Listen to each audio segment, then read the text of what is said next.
အလီခါမနီရဲ့သူ့ယူဖွဲ့စာနမူနာများဘဟုတုတကြွယ်ဝခြင်းနဲ့စာဖဝါဒနာပါခြင်း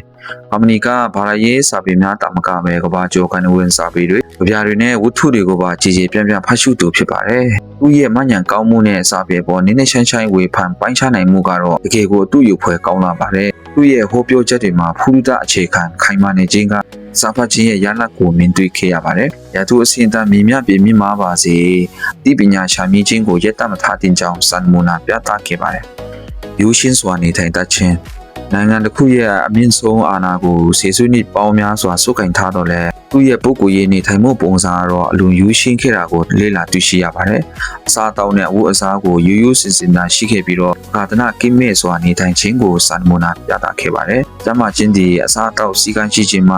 စတင်တည်ဟူသောအချက်ကိုစံမူနာပြသခဲ့သူဖြစ်ပါတယ်။ခန္ဓာရည်ရှိခြင်းနဲ့စိတ်တကြံ့ခံခြင်းဘုရင်စနစ်လက်ထက်ကတည်းကအချင်းချင်းအဖမ်းခံရပြီးတော့ဤနေနံပေးခံရခြင်းနဲ့လှုပ်ကြံမှုကြောင့်ညာဘက်လက်မတန်ဆွမ်းဖြစ်သွားသည့်တိုင်အောင်မိမိရဲ့ယုံကြည်ချက်ကိုလက်မလျှော့ပဲဆက်လက်ရှောက်လန်းခဲ့သည့်ဇွဲလုံးလာကတော့ကေထင်ရှားလာပါတယ်။ပူပိုင်အားကူးမှုကိုအားပေးခြင်းနိုင်ငံတကာရဲ့ပိတ်ဆို့အရေးယူမှုတွေကြားမှာမိမိနိုင်ငံ၏ထုတ်ကုန်တဲ့နည်းပညာကိုသာအားကိုးတဲ့ resistant economy ဝါဒကိုကျင့်သုံးခဲ့ပြီးတော့ပြင်ပအကူအညီမပါဘဲရည်တည်နိုင်ရန်ကြိုးပမ်းတဲ့စိတ်ဓာတ်ကိုပြသခဲ့ပါတယ်။စီကံစနစ်ကျနာခြင်းခမနီကအလုပ်လုပ်ရာတွေဖြစ်စေနေ့စဉ်ဘဝတွေဖြစ်စေအချိန်နာရီနဲ့စီကံကိုအလွန်တိကျစွာအဲ့နာသူအဖြစ်လူတီများပါတယ်။သူရဲ့ဟောပြောမှုတွေနဲ့ဆုံးဖြတ်ချက်တွေမှာစနစ်တကျပြင်ဆင်မှုရှိခြင်းကိုပြမြင်ခဲ့ရပါတယ်။ဒီတာစုပေါ်တံပိုးထားခြင်းသူရဲ့ဇနီးနဲ့သားသမီးများအပေါ်ထားရှိတဲ့ဆက်ဆံရေးကတော့အလွန်နှွေးထွေးပြီးတော့မှသူရဲ့သားသမီးတွေကိုလည်းနိုင်ငံရေးအာဏာအတွင်းတရားဝင်ရာထူးကြီးကြီးမားမားပေးအပ်တာမျိုးမလုပ်ပဲဘာသာရေးနဲ့ပညာရေးဘက်တွေသာအာရုံစိုက်စေခဲ့တာပါ။သိပ္ပံနဲ့နည်းပညာကိုလေးထားခြင်း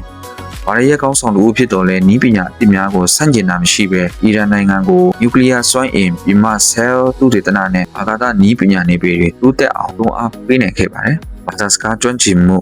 မိခင်ဘာသာစကားပါရှားအပြင်အာရဗီဘာသာစကားကိုအဆင့်မြင့်စွာကျွမ်းကျင်ပြီးတော့အာဇရီဘာသာစကားကိုလည်းပြောဆိုနိုင်သူဖြစ်ပါတယ်။ဘာသာစကားတင်ကြားမှုအပေါ်ထားရှိတဲ့စိတ်အားထက်သန်မှုတွေကတော့တကယ်လူငယ်တွေအတွက်အတူယူဖွဲ့ကောင်းလာပါတယ်။မိတ်ဆွေတို့ရောအာယာတူလာအလီခါမနီနဲ့ပတ်သက်ပြီးတော့မှဘယ်လိုထင်မြင်ချက်တွေရှိပါသလဲ။ comment မှာရေးသားနိုင်ခဲ့ပါတယ်။